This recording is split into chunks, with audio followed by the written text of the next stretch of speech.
ফু দিয়ে ইসলামী ছাত্র শিবিরকে উড়িয়ে দেওয়া যাবে না। রাজধানী থেকে শুরু করে প্রত্যন্ত অঞ্চল পর্যন্ত সর্বত্র শিবির ছড়িয়ে আছে। ইমানদার মুসলমানদের পরিজার ভিতরে শিবিরের জায়গা। আলহামদুলিল্লাহ বলে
মরে যাচ্ছে আবার।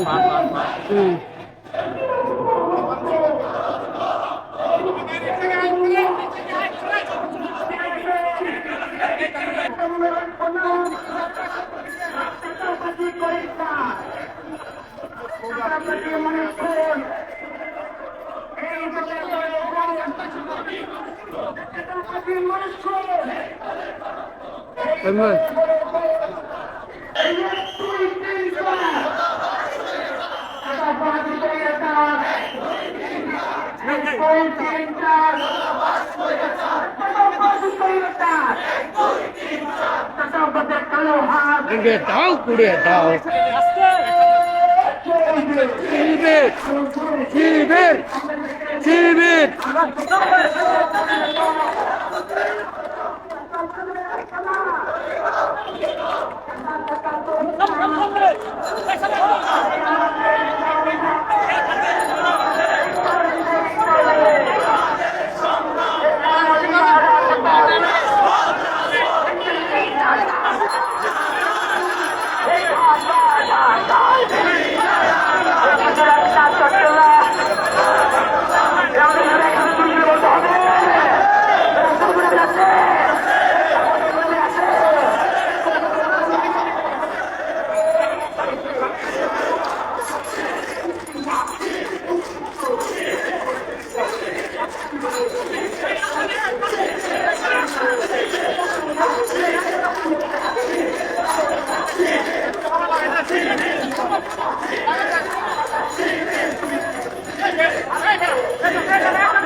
সম্মানিত উপস্থিতি, আমরা লক্ষ্য করেছি আমাদের যে জুলাই বিপ্লব রয়েছে, এই জুলাই বিপ্লব কেবলমাত্র 36 দিনের নির্যাতন আর নিষ্পেষণের কারণে হয়নি।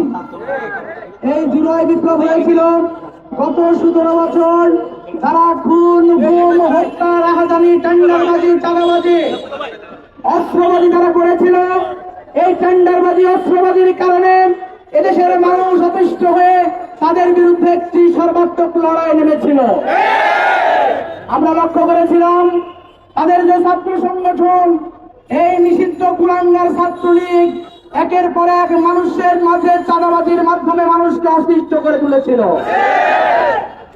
জুলাই অভ্যুত্থান হলো, এই অভ্যুত্থান পরবর্তী সময় দেশের মানুষ মনে করেছিল নতুন করে আর কোন চাঁদাবাজির জন্ম হবে না, কিন্তু আমরা লক্ষ্য করলাম নতুন একটি সংগঠন, যেই সংগঠন যার প্রতিষ্ঠার পর থেকে কোনো ক্রিয়েটিভ কাজ করতে পারেনি, চাঁদাবাজকে এই তারা নতুন স্বাধীনতার পরে তাদের সবচেয়ে বড় ক্রিয়েটিভ কাজে পরিণত করেছে। আমরা লক্ষ্য করলাম বলা হচ্ছে যে ছাত্রলীগ করার কারণে নাকি সেই দিন যে ভাইটিকে ধরে তারা একের পর এক নির্যাতন করে থানায় দিয়েছে। আমরা বলতে চাই, যদি ছাত্রলীগ আর ছাত্র দল এক না হয়, গত 2 দিন আগের রাতে চকবাজারে যেই ছাত্র দলে ব্যানার নিয়ে মিছিল করতে পারত না, তারা কিভাবে ছাত্র জনতার উপরে এভাবে গুলি চালাতে পারে? আমরা বলতে চাই, এই অস্ত্র কোথায় থেকে আসলো? আমরা জানতে চাই, গত রাতে আগের রাতে যেভাবে আমাদের পুরো মুহুর্মুহ গুলি চালানো হলো, আমাদের ভাইদেরকে যেভাবে আহত করা হলো, এই অস্ত্রবাদীর অস্ত্র কোথায় থেকে আসছে আমরা জানতে চাই। আমরা জানতে চাই যে নতুন করে চাঁদাবাজি যারা শুরু করেছে, এই চাঁদাবাজরা যেভাবে একটার পর একটা দোকানে যাচ্ছে, এখানে বাধা দিলে কি ছাত্র শিবিরকে আবার নির্যাতন করা হবে কিনা আমরা জানতে চাই। আমরা লক্ষ্য করলাম গতকাল কাদু ভাইদের একটা মিছিল হয়েছে, আপনারা দেখেছেন না? 3 সন্তানের বাবা সে নাকি ছাত্র দল করে। ছাত্র দলের জনশক্তির এত আকার হয়েছে, 3 সন্তানের বাবাও ছাত্র দল করে। সম্মানিত উপস্থিতি, কেবলমাত্র তাই না, আমরা দেখলাম যে কেমন ছাত্র দিনের বেলা সকালে আসে না, বিকাল বেলা কলেজের গেট ভেঙে কলেজে ঢুকতে চায়। তুমি কেমন ছাত্র যে শিক্ষা প্রতিষ্ঠানে তোমাকে ঢুকতে দেয় না, কারণ তুমি ঢুকাই, তুমি ছাত্র দল না। সম্মানিত উপস্থিতি, পরিষ্কার ভাষায় আমার ব্যবসায়ী ভাইদের বলতে চাই, যেভাবে আওয়ামী লীগ স্বৈরাচার নির্যাতনের সময় আপনি যেখানে ব্যবসা করতেন তার টেবিলের নিচে একটা লাঠি থাকত, ঠিক তেমনি ভাবে এই চাঁদাবাজকে প্রতিরোধ করার কৌশল ভুলে গেলে চলবে না।